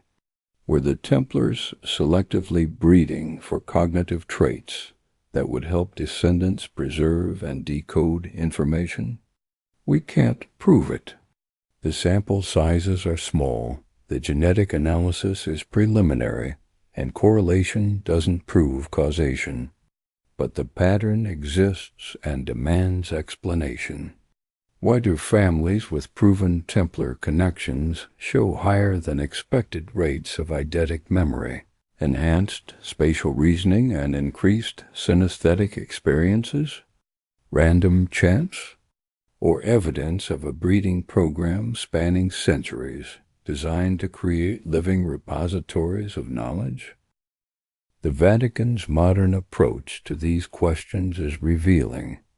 They've shifted from active suppression to strategic misdirection. When researchers get too close to genuine discoveries, the Church doesn't shut them down overtly. That would attract attention. Instead, they flood the field with disinformation. They covertly support conspiracy theorists with ridiculous claims, ensuring that serious research gets lumped together with obvious nonsense. This is sophisticated information warfare. Make the truth sound so absurd that anyone pursuing it loses credibility. Support treasure hunters with metal detectors and fantasy theories, ensuring that serious archaeologists avoid the field entirely to protect their reputations. Fund sensationalist documentaries that mix tiny fragments of truth with massive amounts of speculation, poisoning the well for legitimate investigation. It's working. Academic researchers who study Templar artifacts risk their careers.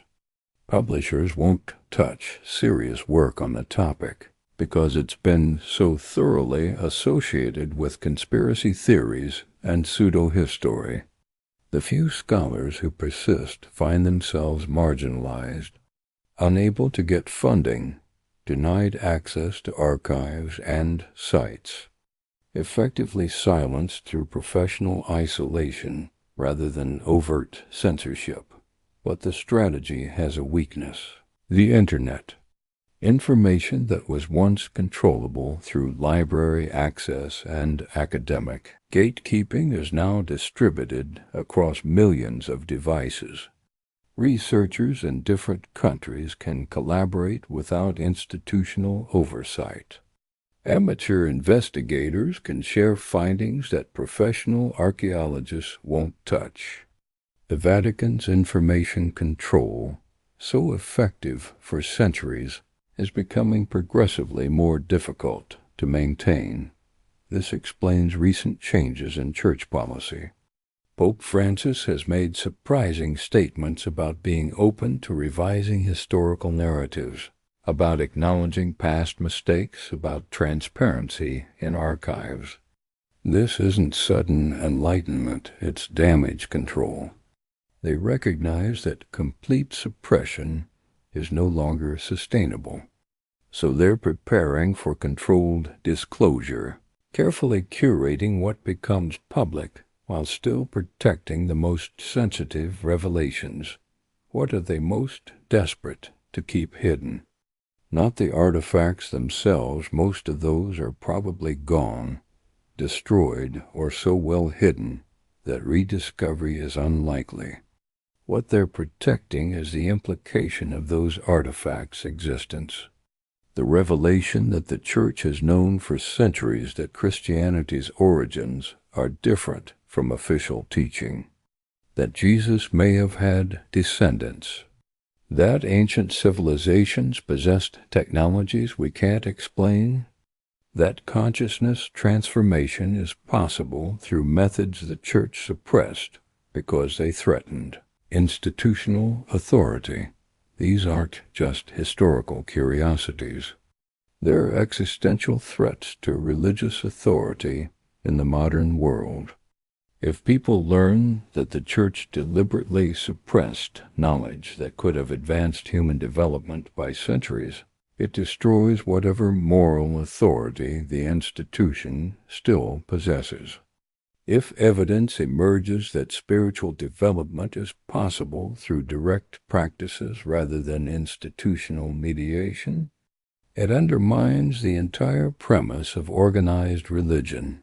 The Templars found proof of these things. They paid with their order's destruction, but they succeeded in hiding that proof well enough that 8 centuries later it still threatens the institutions that destroyed them. That's the real treasure, not gold or jewels, but information so explosive that it remains dangerous after nearly a millennium. Where does this leave us? With 5 artifacts whose existence is strongly suggested by evidence but unproven, with architectural and genetic hints of systematic knowledge preservation, with a pattern of suppression that continues to this day, adapted to modern information technology but still fundamentally the same, prevent people from learning truths that threaten institutional power. The artifacts themselves may never be found. The Grail, the temple treasures, the forbidden Gospels, the Ark, the Philosopher's Stone, they might be destroyed, hidden beyond recovery, or so fragmented that reconstruction is impossible. But the knowledge they represented is still out there, encoded in stones we haven't properly examined, preserved in families who don't know their heritage, waiting in archives that remain classified for security reasons that make no sense for 800-year-old documents. The real question isn't whether the artifacts exist. It's whether we're ready for what they represent. A history more complex than we've been taught, human capabilities greater than we've acknowledged, and institutions that have spent centuries lying about both to maintain control. Tomorrow, when you look at old churches, remember, you're seeing both preservation and concealment. The same stones that hide secrets also preserve them, waiting for eyes that know how to see what's been hidden in plain sight. Sleep well. The truth is patient. It can wait another night, another year, another century, if necessary. It's been waiting this long. What's a little longer? The question that haunts every researcher who's gone down this rabbit hole isn't, did the Templars find these artifacts? The evidence overwhelmingly suggests they did. The question is, what happens if they're found again? And the answer to that question might explain why so much effort has gone into ensuring they remain. Lost, consider what would happen if the Holy Grail as genealogical record proving Christ's bloodline were authenticated and made public. Not just speculation or theory, but documented proof, verified by modern genetic analysis of preserved biological samples. The implications would cascade through every major institution in Western civilization. The Catholic Church's authority rests fundamentally on the claim that Christ was uniquely divine, that salvation requires church mediation, that papal authority descends through apostolic succession from Peter. If Christ was human, married, had children whose descendants are alive today, then every one of these claims becomes questionable, not from theological attack, but from historical fact. The Church doesn't just lose a debate, it loses the foundational narrative that justifies its existence. But it goes deeper. European nobility claimed divine right to rule partly through supposed spiritual authority granted by the Church. If that authority is built on false premises, then centuries of political legitimacy evaporate. Modern nation-states whose boundaries and identities were shaped by medieval religious conflicts would face questions about their historical foundations. The entire structure of Western civilization would require historical reassessment. This isn't abstract academic concern. In 2010, when researchers claimed to have found evidence of Jesus' tomb in Jerusalem, the Israeli government immediately shut down further investigation. Not for religious reasons, Israel is a Jewish state with no theological investment in Christian doctrine. They shut it down because of political implications. If Jesus' descendants exist and can be identified, they potentially have claims to land and status that would destabilize current power structures. Better to leave the past buried. The same logic applies to Solomon's treasures. If the Ark of the Covenant were found and proved to be ancient technology rather than religious miracle, it would force reconsideration of human history. It would prove that Bronze Age civilizations possessed capabilities we've assumed were impossible, that our narrative of linear technological progress is wrong. That knowledge has been lost and found multiple times throughout human history. This challenges more than just history textbooks. It challenges the scientific establishment's assumptions about human development, the religious establishment's claims about divine intervention, and the political establishment's narratives about Western civilization's superiority and progress. Every institution with authority derived from controlling narratives about the past would face fundamental challenges to their legitimacy. The Forbidden Gospels present perhaps the most immediate threat. Unlike the other artifacts which require specialized knowledge to understand, texts are readable. If Gospels describing mystical Christianity, Jesus' training in Egyptian mystery schools, and direct methods for consciousness transformation were widely published and studied, they would provide accessible alternatives to institutional religion. People could read Jesus teaching meditation and energy work rather than institutional obedience. They could see early Christianity as a diverse movement with multiple valid interpretations rather than a monolithic authority. They could access spiritual practices directly rather than through priestly mediation. The Church would face not just historical embarrassment, but practical competition from its own suppressed sources. This is already happening on a small scale. The Nag Hammadi texts, discovered in 1945, have inspired alternative Christian movements, non-denominational spirituality, and academic research into early Christianity's diversity. The Church's response has been to marginalize these texts as Gnostic heresies, rather than engage with their content seriously. But the strategy is failing more people encounter these texts through internet access than the Church can reach through institutional channels. Full disclosure of forbiddens. Gospels would accelerate this trend exponentially, not destroying Christianity, but fragmenting it beyond institutional control, making spiritual authority personal rather than institutional. This is the Church's nightmare scenario, not atheism, but uncontrollable diversity of practice claiming Christian heritage. The philosopher's stone presents the most radical possibility. If methods for consciousness transformation and life extension actually work, if they can be systematically studied and taught, if human capability is far more malleable than we've assumed, then our entire understanding of human potential requires revision. Modern science is already discovering that consciousness practices produce measurable biological changes. Meditation affects gene expression. Breathing techniques alter nervous system function. Focused attention modifies brain structure. We're proving that human biology is far more plastic than Darwinian models suggested.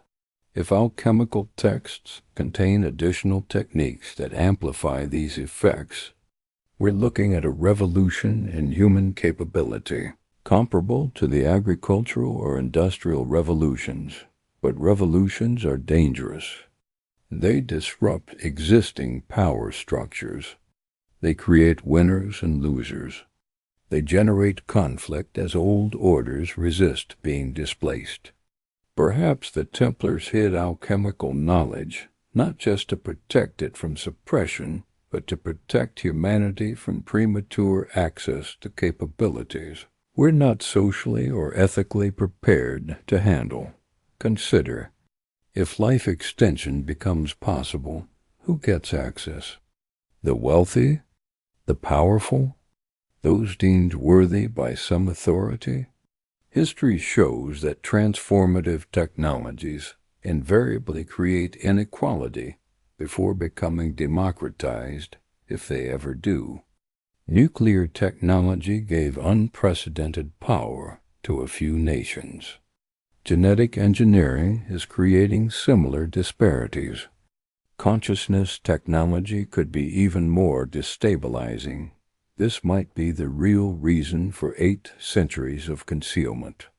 Not institutional selfishness, but genuine concern that humanity needs to mature ethically before accessing certain capabilities.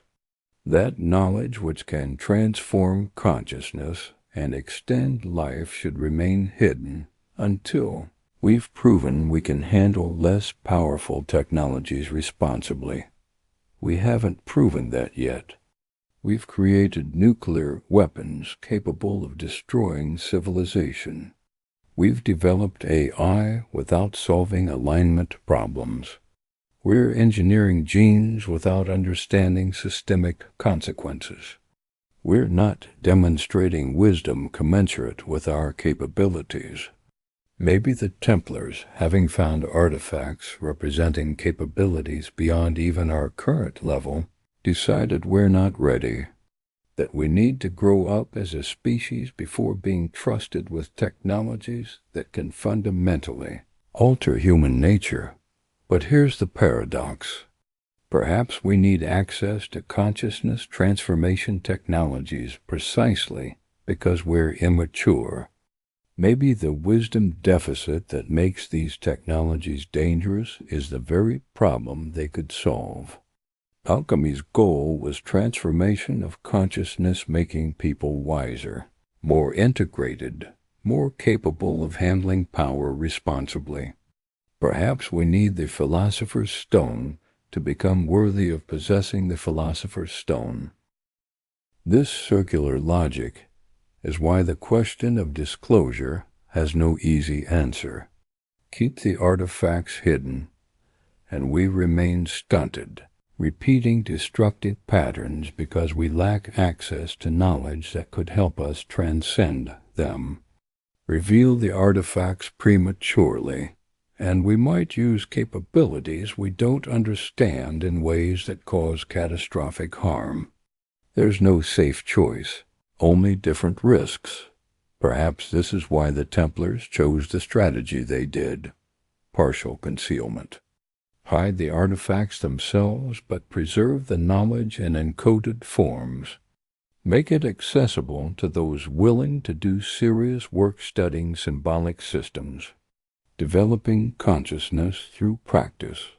demonstrating dedication and discernment while keeping it hidden from those seeking. Quick power without earned wisdom.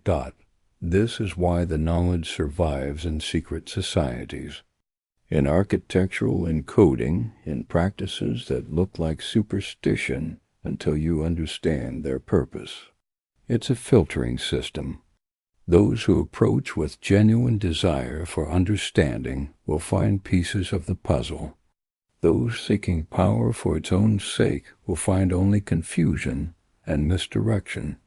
The treasure map leads somewhere, but only for those who've developed the capability to read it properly. We stand at an inflection point. Technology is making concealment progressively harder. Information wants to be free, and the digital age makes that freedom increasingly inevitable. Within our lifetimes, we'll likely see disclosure of at least some of what the Templars hid. Not because institutions choose to reveal it, but because they'll lose the ability to prevent revelation. The question is whether we'll be ready, whether we'll approach rediscovered knowledge with wisdom and caution, or with the same reckless enthusiasm that characterized our adoption of nuclear technology, social media, and genetic engineering. Whether we'll use artifacts from the past to build a better future, or to repeat ancient mistakes on a grander scale, the Templars can't answer that question for us.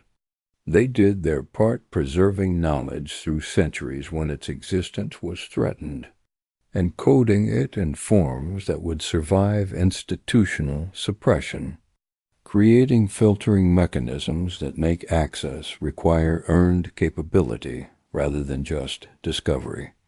Now it's our turn. The artifacts are waiting. The knowledge is encoded in stones we see every day, in texts we can access, in practices that persist despite not being fully understood.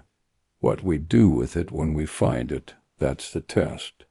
Not whether we're clever enough to decode the puzzles the Templars left, but whether we're wise enough to use what we decode responsibly. Whether we've learned from history's mistakes or are doomed to repeat them with even more powerful tools. The 5 artifacts the Templars tried to bury forever aren't buried at all. They're hidden in plain sight, waiting for eyes that can see, minds that can understand, and hopefully wisdom that can use them well. Sweet dreams. And tomorrow, perhaps you'll look at the world differently. Perhaps you'll see the puzzles that surround us, the encoded knowledge waiting to be read, the tests waiting to be passed. The Templars set the exam 8 centuries ago. We're still taking it. The question is whether we'll pass.